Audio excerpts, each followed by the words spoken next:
Bonjour bien-aimé, bonjour pour de là où vous me suivez, bonjour à vous, bonsoir. Je fais cette vidéo pour pouvoir mettre l'accent sur un point donné que le Seigneur m'a révélé, j'ai jugé bon utile d'en parler avec tous ceux qui aimeraient bien écouter cela et qui vont prendre cela en considération.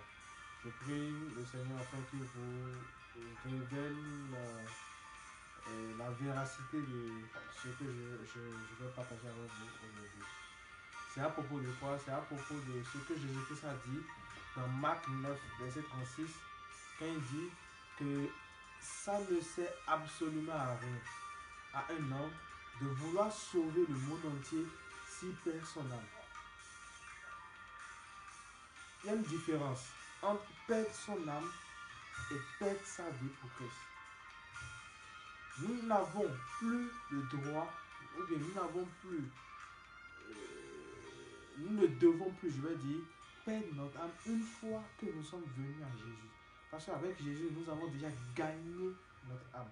C'est le problème qu'il est venu résoudre à la croix. C'est pour ça qu'il est venu, il est mort et ressuscité, pour le salut de nos âmes. Donc quand je suis en Christ, mon âme est sauvée déjà.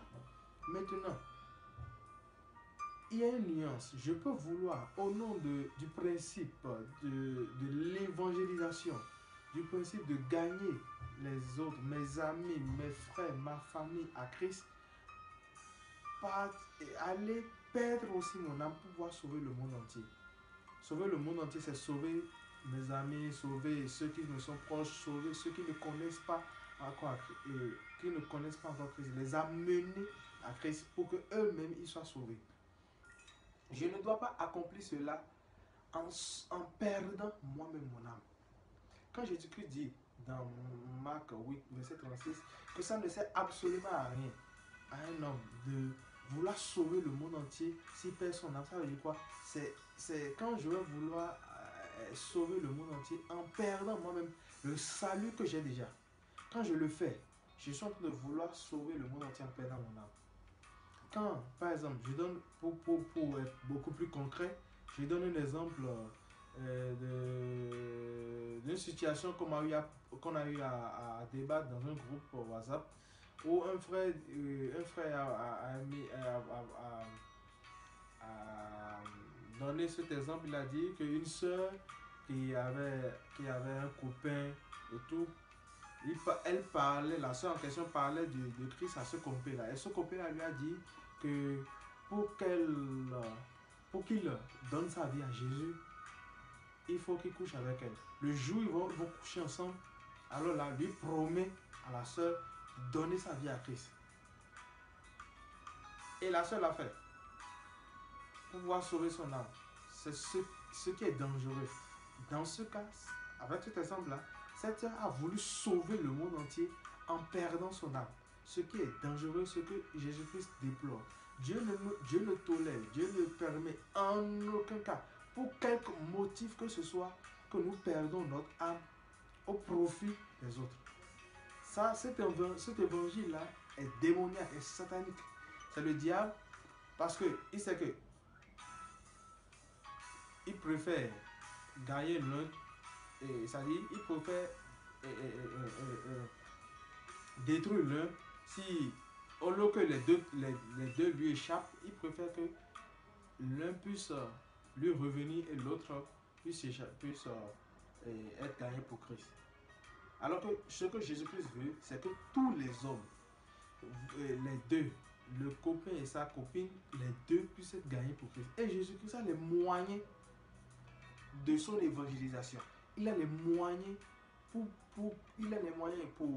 permettre à ce que ta famille et toi puissent être sauvés sans que tu n'aies à te compromettre par un quelconque péché que ce soit.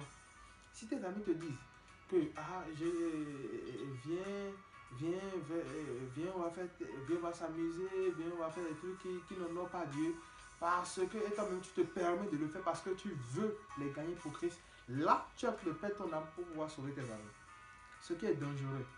La Bible dit de ne perdre notre vie et non notre âme. Je perds ma vie quand je suis prêt à sacrifier ma vie, à sacrifier mon temps, à sacrifier ce que j'ai, à sacrifier mes biens, à sacrifier mes ressources, à sacrifier ce qui m'appartient pour Christ. Tout ce que j'ai comme acquis, tout ce que j'ai, tout ce que j'ai, si ces choses qui m'appartiennent, je peux les sacrifier pour Christ, c'est un peu comme si je sacrifiais ma vie, parce que ces choses sont en quelque sorte ma vie. Ces choses déterminent en quelque sorte ma vie. Quand je me permets de venir me sortir dans la rue, c'est au risque et péril de ma vie que je le fais pour évangéliser. Donc quand je le fais, Jésus-Christ est d'accord avec moi, parce qu'avec lui, on ne paye jamais. Quand il te dit que tu perds ta vie, il va te la donner parce qu'il est celui qui donne la vie. Mais l'âme, c'est ce qui détermine ton salut. L'âme, quand tu la perds, tu n'es plus avec Jésus. Quand tu la perds, tu es directement en enfer. Donc, en aucun cas, tu ne peux vouloir perdre ton âme pour sauver qui que ce soit. Et pour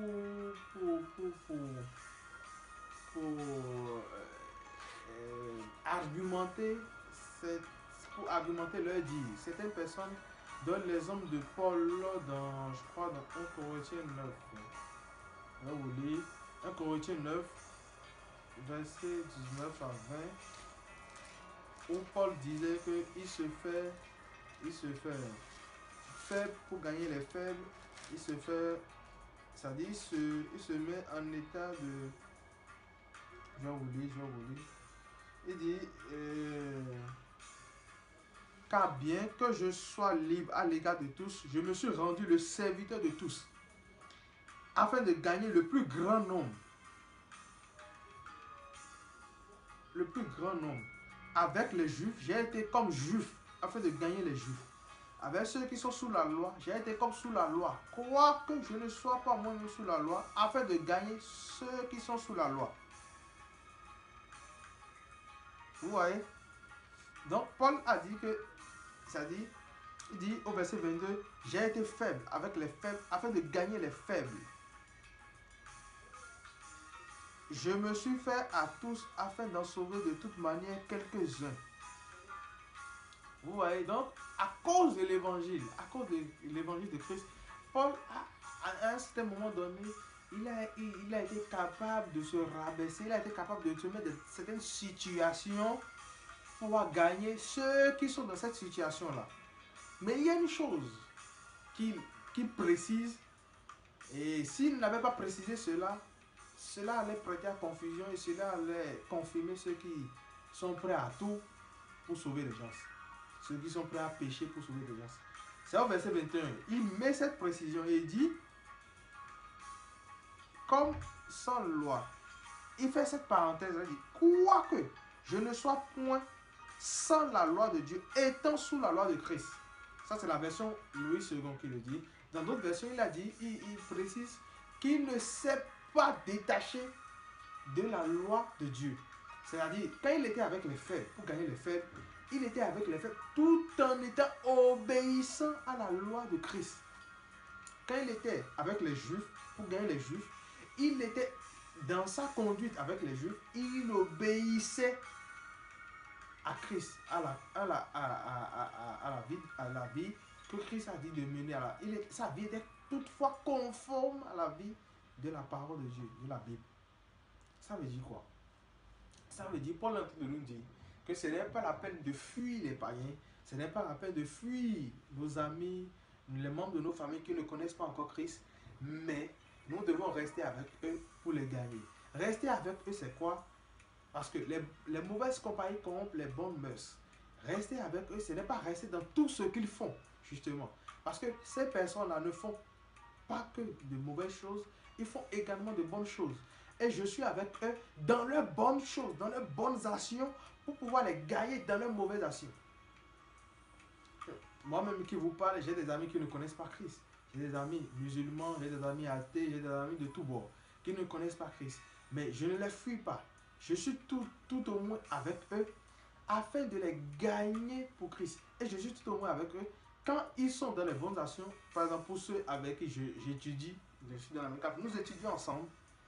Nous déjeunons ensemble. Mais quand il s'agit par exemple d'aller en boîte pour aller fêter l'anniversaire de quelqu'un, quoi que ce soit, je ne les accompagne pas en boîte. Mais je ne t'inquiète quoi, je ne suis pas dans leurs bonnes actions. Je suis avec eux tout en étant obéissant à la parole de Dieu. Afin que au travers de ma conduite avec eux, je puisse les gagner de leurs mauvaises actions pour Christ. C'est ça. Donc, Dieu ne permet en aucun cas, ça ne sert à rien. Si tu fais quoi que ce soit, si tu vis dans le péché pour pouvoir gagner les pécheurs, ça ne sert absolument à rien. Sors de cela. Jésus-Christ ne t'appelle pas à être un agent infiltré. C'est les agents infiltrés, quand vous regardez les agents infiltrés, et ceux qui infiltrent les cartels de drogue et autres, c'est ceux-là qui, les agents infiltrés, les policiers qui infiltrent les réseaux de mafia et autres, c'est ceux-là qui se conforment à ce qui se font dans ce réseau-là. Mais toi, en tant que chrétien, tu n'es pas un agent infiltré dans le monde. Tu es dans le monde, mais tu n'es pas du monde. C'est-à-dire que quoi? Tu es avec tes amis qui ne connaissent pas Christ. Tu es dans ta famille qui n'est pas chrétienne, tout en étant obéissant, tout en ayant comme directive, pas ce qu'ils font, mais la loi, mais la parole de Dieu, la parole de Christ.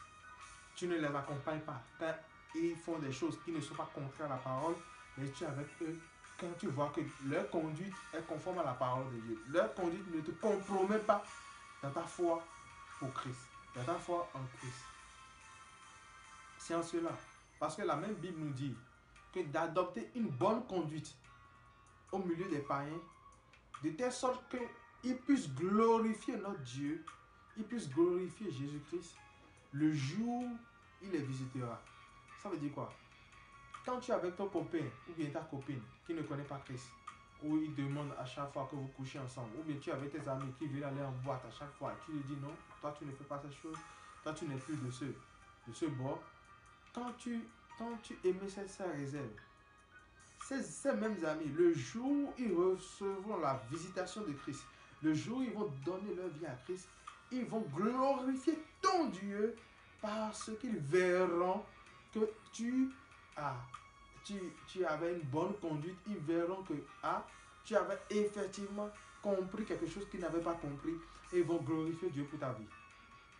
Mais si dans leurs mauvaises actions comme dans leurs bonnes actions, tu es tout le temps avec eux dans ce qu'ils font, ils ne glorifieront pas ton Christ le jour où il les visitera. Et là, tu aurais fait honte à l'évangile de Christ, tu aurais fait honte à ta foi, tu aurais fait honte à Jésus-Christ. Tu ne serais pas dans ce cas, tu n'aurais pas été dans ce cas plutôt un bon et fidèle serviteur. Et tu ne pourras pas entrer dans la joie de ton maître.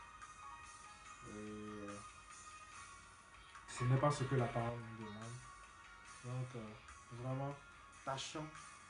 Et je te supplie, pour toi qui écoutes ce message jusqu'à la fin, de vraiment t'accrocher à la parole. De vraiment t'accrocher à la parole, quel qu'en soit ce que tes amis font, quel qu'en soit ce que les autres, ton entourage fait, toi, reste accroché à la parole. Reste accroché à la parole. Fréquente tes amis, sois avec tes amis, mais sois ami avec ceux qui craignent Dieu. Tu as des connaissances, parce qu'il y a une différence entre les connaissances, les proches et les amis. Un ami, c'est quelqu'un qui m'amène à désirer Jésus-Christ davantage.